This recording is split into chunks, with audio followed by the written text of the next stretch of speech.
Hello friends, मैं मोनिका। आज आपको अंतर्राष्ट्रीय व्यवसाय में आने वाली बाधाएं, कठिनाइयां या चुनौतियों के बारे में बताऊंगी कि अंतर्राष्ट्रीय व्यवसाय में कौन कौन सी कठिनाइयों का सामना करना पड़ता है। फर्स्ट है कल्चरल डिफरेंस, यानी कि सांस्कृतिक अंतर। सेकंड है लैंग्वेज बैरियर्स, यानी कि भाषा संबंधी अंतर। थर्ड है कंट्रोल मोर कॉम्प्लेक्स, यानी कि अधिक जटिल नियंत्रण। फोर्थ है मोर रिस्क इन्वॉल्व्ड, यानी कि अधिक जोखिम। फिफ्थ है ब्यूरोक्रेटिक हर्डल्स, यानी कि प्रशासनिक बाधाएं। और सिक्स्थ है फॉरेन एक्सचेंज फ्लक्चुएशंस, यानी कि विदेशी विनिमय में उतार चढ़ाव। और सेवन्थ है अपोजिशन बाय डोमेस्टिक मैन्युफैक्चरर्स, यानी कि घरेलू उत्पादों द्वारा विरोध। और लास्ट है टेक्नोलॉजिकल प्रे, यानी कि टेक्नोलॉजी की चोरी। आइए अब हम इन सब को डिटेल में पढ़ते हैं। फर्स्ट है सांस्कृतिक अंतर, यानी कि कल्चरल डिफरेंसेस। विभिन्न देशों के सांस्कृतिक चरों जैसे भाषा, सोच, विचार, रीति रिवाज, कार्यशैली, धर्म आदि में बहुत विभिन्नता होती है। अतः विभिन्न देशों में सांस्कृतिक आयामों का अध्ययन बहुत जटिल हो जाता है। प्रत्येक देश की संस्कृति अलग अलग होती है, इसलिए संस्कृति के आधार पर भी इन कठिनाइयों का सामना करना पड़ता है। सेकंड है भाषा संबंधी बाधाएं, यानी कि लैंग्वेज बैरियर्स। विभिन्न देशों की भाषाओं में विभिन्नता अंतर्राष्ट्रीय व्यवसाय के संचार में एक बड़ी बाधा है। विश्व भर में 10,000 से भी अधिक भाषा बोली जाती हैं। देखो, ये तो हम सब जानते हैं कि प्रत्येक देश में अलग अलग भाषा बोली जाती है। किसी में हिंदी बोली जाती है, इंग्लिश बोली जाती है, किसी में तमिल, सारी अलग अलग देश के अकॉर्डिंग अलग अलग भाषा होती है। इसलिए प्रत्येक देश में भाषा संबंधी बाधा का भी बहुत सामना करना पड़ता है। थर्ड है अधिक जटिल नियंत्रण, यानी कि कंट्रोल मोर कॉम्प्लेक्स। घरेलू व्यवसाय की तुलना में अंतर्राष्ट्रीय व्यवसाय बहुत विशाल भौगोलिक क्षेत्र में फैला होता है। यानी कि जो घरेलू व्यवसाय होता है ना, वो तो कम क्षेत्र में फैला होता है, यानी कि अपने देश के अंदर ही होता है। उसका जो क्षेत्र है वो सीमित होता है। और जो अंतर्राष्ट्रीय व्यवसाय है उसके अंदर तो उसका बहुत बड़ा क्षेत्र हो जाता है। ठीक है, अब आगे पढ़ते हैं। कुछ बहुराष्ट्रीय कंपनियों की व्यावसायिक क्रियाएं 150 से भी अधिक देशों में फैली होती हैं। जैसे कुछ बहुराष्ट्रीय कंपनियां ऐसी होती हैं जिसकी प्रत्येक देश में उसकी ब्रांचेस खोली जाती हैं, तो वो 150 से भी अधिक देशों में फैली होती हैं।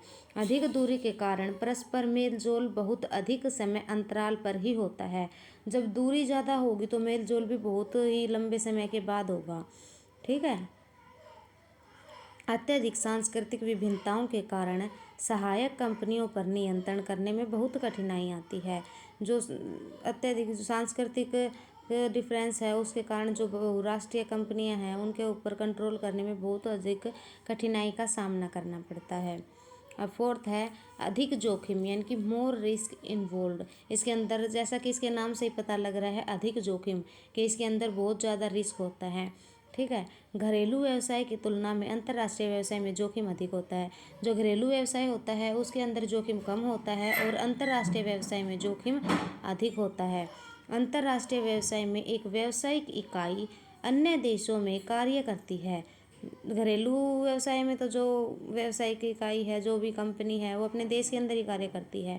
और अंतर्राष्ट्रीय व्यवसाय में एक व्यावसायिक इकाई अन्य देशों में कार्य करती है। इन अन्य देशों में मूल देश की तुलना में सांस्कृतिक आयाम जैसे भाषा, रिवाज, फैशन, सोच आदि में काफ़ी अंतर होता है। अंतर्राष्ट्रीय व्यावसायिक वातावरण का विश्लेषण घरेलू व्यावसायिक वातावरण के अध्ययन की तुलना में अधिक जटिल है। अब फिफ्थ है प्रशासनिक बाधाएं, यानी कि ब्यूरोक्रेटिकल हर्डल्स। अंतर्राष्ट्रीय व्यवसाय में अत्यधिक कागजी कार्यवाही होती है। विदेशी कंपनियों को विभिन्न सरकारी विभागों से मंजूरी लेनी पड़ती है, जो बहुत ही कठिन होती है। प्रशासनिक बाधाएं हैं क्योंकि उसको सारा काम कागजी कार्रवाई के तौर पे होगा, इसलिए उनको वो सारी कागजी कार्रवाई पूरी करनी पड़ती है। और कस्टम विभाग से क्लियरेंस लाइसेंस लेना भी बहुत ज़रूरी होता है और वो बहुत ही मुश्किल से मिलता है। इन विदेशी कंपनियों के रास्ते में रुकावटें पैदा करती हैं। जो प्रशासनिक बाधाएं हैं, जो अंतर्राष्ट्रीय व्यवसाय की कंपनी है, विदेशी कंपनी है, उसके रास्ते में बहुत सारी कठिनाइयाँ पैदा करती है। नेक्स्ट है विदेशी विनिमय में उतार चढ़ाव, यानी कि फॉरेन एक्सचेंज फ्लक्चुएशंस। दो देशों के मध्य विनिमय दर कभी भी स्थिर नहीं रहती। इसमें कभी तेजी कभी मंदी आती रहती है। विनिमय दर में प्रतिकूल परिवर्तन होने पर निर्यातकों व आयातकों को अत्यधिक हानि होती है। यानी कि जो निर्यात करने वाले होते हैं और जो आयात करने वाले होते हैं, उन दोनों को बहुत ज़्यादा हानि का सामना करना पड़ता है। इससे आयातकों व निर्यातकों के लिए अनिश्चितता का माहौल बना रहता है, क्योंकि उन्हें कुछ भी फिक्स नहीं होता कि हाँ भाई अब इसके अंदर कमी आएगी या फिर अब इसके अंदर तेजी आएगी, तो उसने अनिश्चितता का सामना करना पड़ता है। नेक्स्ट है घरेलू उत्पादकों द्वारा विरोध। प्राय मेजबान देश की व्यावसायिक इकाइयां विदेशी कंपनी के उत्पादों का विरोध करती हैं, क्योंकि इससे मेजबान देश की घरेलू व्यावसायिक इकाइयों को अधिक प्रतिस्पर्धा का सामना करना पड़ता है।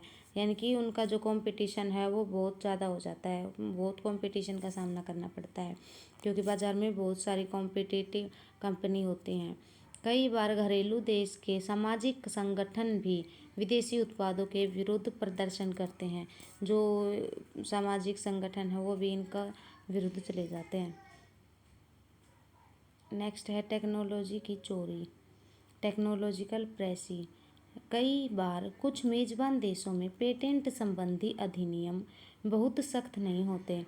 इससे विदेशी कंपनी को नई टेक्नोलॉजी, कॉपीराइट आदि की चोरी हो जाती है। यानी कि जो दूसरी कंपनी है वो किसी कंपनी की जो नई टेक्नोलॉजी यूज़ करे उस टेक्नोलॉजी को चुरा लेते हैं या फिर उसके कॉपीराइट को चुरा लेते हैं।